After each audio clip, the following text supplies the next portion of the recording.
All I could see was a dark expanse of space. It was as dark as if I'd wandered into the Horsehead Nebula with a blindfold on. There wasn't a single speck of starlight to be found. Quite frankly, this might just be a half-assed attempt at drawing a background. And here I was, hoping for some kind of flashy special effects. Well, I'm sure that even the empty void of space has its own concerns to deal with. Something along the lines of budget or technical time constraints. Can't see a thing, I muttered to no one in general.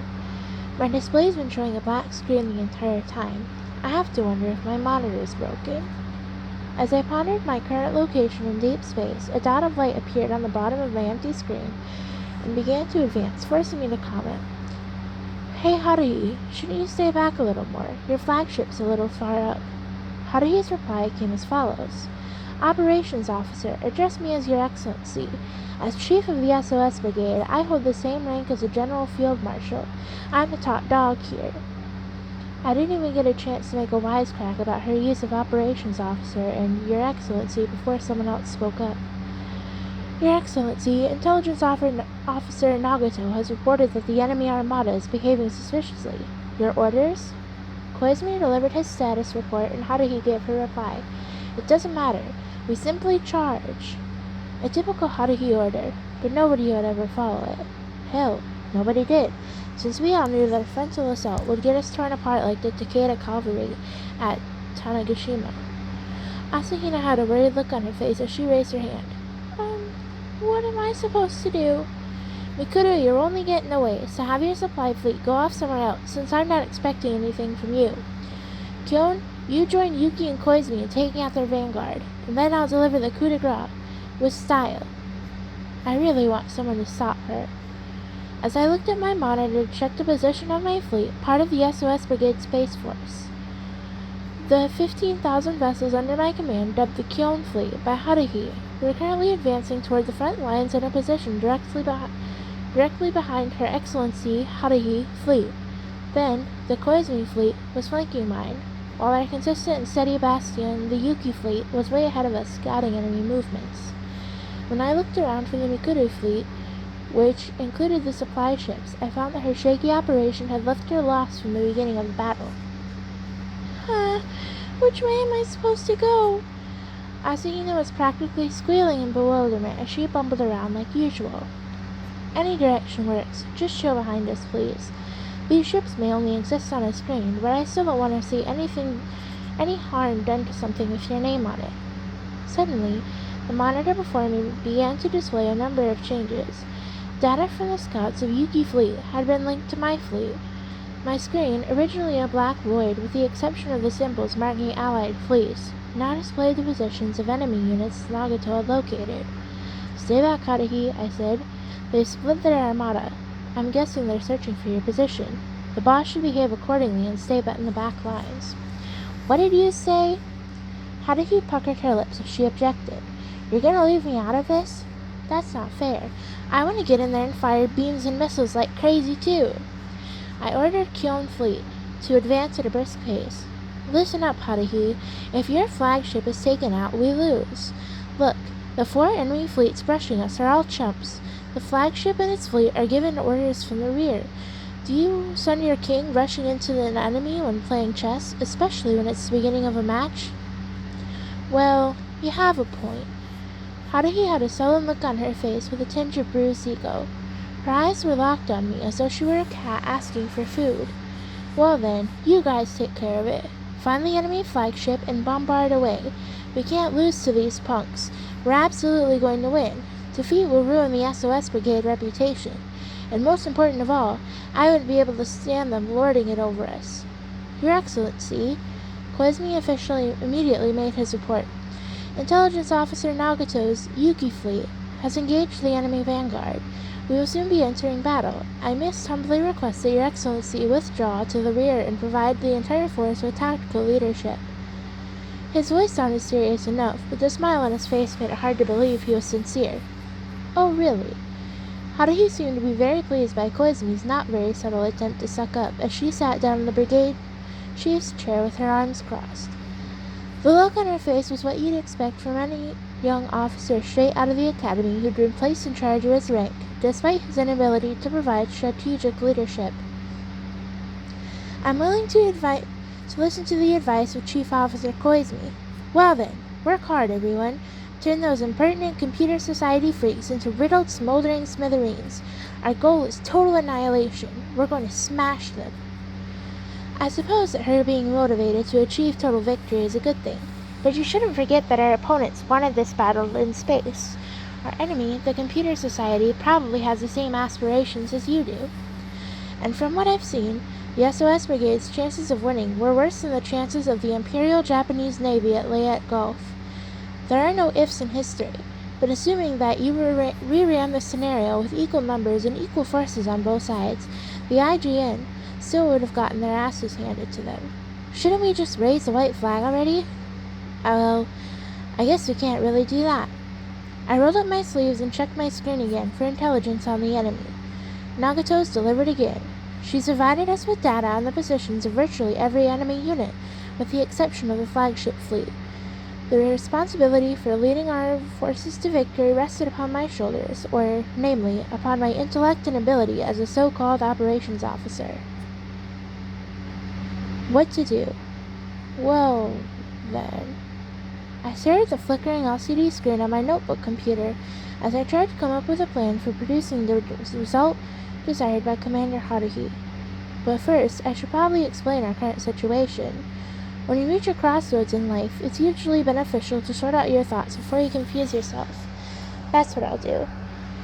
It all began a week ago. After school, one autumn day. It was a few days after the cultural festival ended, and the peace and quiet had returned to the school. That's a fairly generic introduction. Long story short, everything was back to the way it was before the festival, and I probably wasn't the only person grateful that it had ended without incident. Though, to be perfectly honest, I couldn't say for sure, since they never tell me what they're thinking, but Koizumi's smile seemed a little relieved, and the absence of any expression on Nagato's face seemed to reinforce my belief. In any case, I began to regard the sight of this reading machine with her head buried in a book as a symbol of peace on earth. If I were to catch Nagato behaving oddly or making a fuss, that would be a sign that I would need to either write a will or my memoir, since it's more or less a given that nothing could happen that Nagato didn't expect. If she's sitting in the literary club room reading a foreign science fiction novel, that's solid proof I won't be waking up to a horrifying nightmare anytime soon. Meanwhile, the beautiful girl who was from the future, despite being entirely clueless about the past, and who served as a pseudo-maid, was once again fully dressed in the attire of a domestic helper for no purpose at all, and earnestly making us some steaming hot Japanese tea. I have no idea how Asahina let in the correct water temperature for different types of tea leaves, but she'd stopped using the hot water dispenser and switched to boiling water in a kettle on a portable gas stove. She held a thermometer in one hand. Pretty sure this is the only place where you're going to find a girl from the future dressed like a maid who's intently staring at a thermometer that's stuck in an open kettle. And I had a feeling she was doing it wrong. But if I started trying to name everything that was wrong, I'd probably end up finding there wasn't anything in the SOS Brigade that wasn't, since everything here is out of whack. The only normal thing in this room would be my awareness of my own existence. I take my hat off to this Guardians. What was once the literary club room was now an alternate space that served as headquarters for Haruhi Suzumiya and her gang. The fact that I've managed to hold on to my sanity must mean I'm someone special. On second thought, I was the only one here who didn't have a bizarre background, and the very existence of our brigade chief, Haruhi, was only an enigma in itself. Something's wrong when I'm the only person with any common sense in the group. 4 crazies versus 1 straight man. That's not very balanced. Shouldn't there at least be one other person to share this mental strain? Besides, it's not like I enjoy playing the straight man.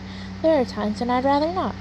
I would gripe about the unfairness of having to shoulder this burden on my own, but I didn't particularly want to get Taniguchi or Kunakita involved in this.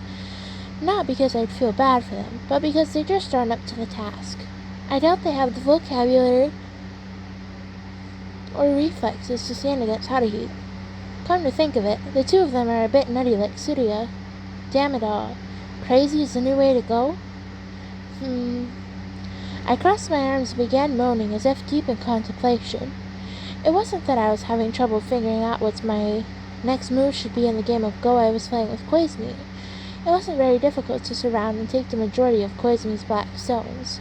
Don't put me at the same level as Koizumi, the board game fanatic who's horrible at everything he plays. No, I was considering if this world was actually sane, since I reached the conclusion that you have to be insane to survive in an insane world. The normal ones will find themselves gradually losing their sanity. You have to admire how I've managed to endure the SOS Brigade Clubroom, a vortex of the irrational and absurd. It's about time somebody praised me. Then shall I offer you words of admiration? At least Koizumi had the form of a master as he placed a stone on the board and removed one of my white stones. He could play with the best of them, but he didn't notice that it would be only a matter of time before his move came back to haunt him. I'll pass. That was my response as I dipped my fingers into my bowl of stones and shuffled them around, gauging what seemed to be a sincere expression of admiration on Koizumi's face. It failed to bring me any joy, so I continued in a lethargic voice. It wouldn't feel good coming from you. I'll just end up worried that there's a catch somewhere. To be clear, I'm not a pawn in your game. If you expect me to act the way people want, then you've got another thing coming. I can't help but wonder which one of our factions your statement is referring to, but you have it all wrong. You and Suzumiya have been completely unpredictable every step of the way. My presence here would be proof of that. If Koizumi had never transferred to the school, Haruhi would never have recruited him to be a member of the SOS Brigade. She was never interested in Itsuki Koizumi's gender, personality, character, or experience. All she cared about was the fact that he was a transfer student. He is pretty much screwed after transferring to this school at an unusual time of the year. Or maybe he transferred here on purpose to get closer to Haruhi. Yet, considering how he happens to be one of those S-words Haruhi is looking for, his situation would be akin of that to a person living next to radioactive material and having to constantly worry about a Chernobyl that can't be predicted. It's possible he actually wanted to stay as far away from her as he could. In the past, perhaps. Koizumi stared at the ghost stone in his hand. The original plan was to observe her from a distance. Thus, I was terrified when Suzumiya first came to see me and brought me to this clubroom after school. And then she announced that our goal was to find aliens, time travelers, and espers and have fun with them. I could only laugh. Koizumi sounded a bit nostalgic as he reminisced. But it's different now. I may have started off as an enigmatic transfer student, but that description no longer applies to me. I'm sure Suzumiya agrees. So what? You're still an enigma as far as I'm concerned. Koizumi looked around the clubroom, stopping on Nagato, reading in the corner of the room like a cat that prefers narrow places, before moving on to Asahina, still staring intently at the kettle, and finally returning to me. Haruhi wasn't around.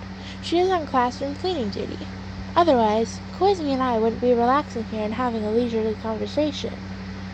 So we were sitting around the clubroom without the brigade chief president, and Koizumi was smiling the way an experienced veterinarian would smile at an injured small bird. Nagato, Asahina, me, and you, of course. We are all sanctioned members of the SOS Brigade. Nothing more, nothing less. I'm sure that's how Suzumiya feels about it. Is there a point in judging if someone is more or less than a member of the SOS Brigade? Absolutely. Extraordinary entities such as aliens and sliders would be worth more. Ordinary humans who aren't brigade members would be worth less. So, Taniguchi, Kunikita, Tsuruya, and my sister would all be worth less than brigade members? Not that I'm trying to defend them, but it would pain me to think that they're worth less than I am. The logic is simple. If Suzumiya considered them important, they would be here with us right now as fellow members. Their absence shows that Suzumiya doesn't consider them important. She values them as much as random ordinary person walking by. As they say, hindsight is 20/20. What about sliders? None have showed up yet? In hindsight, I would say that none currently exist in the world, for if any existed, he or she would have inevitably been summoned to this room by chance.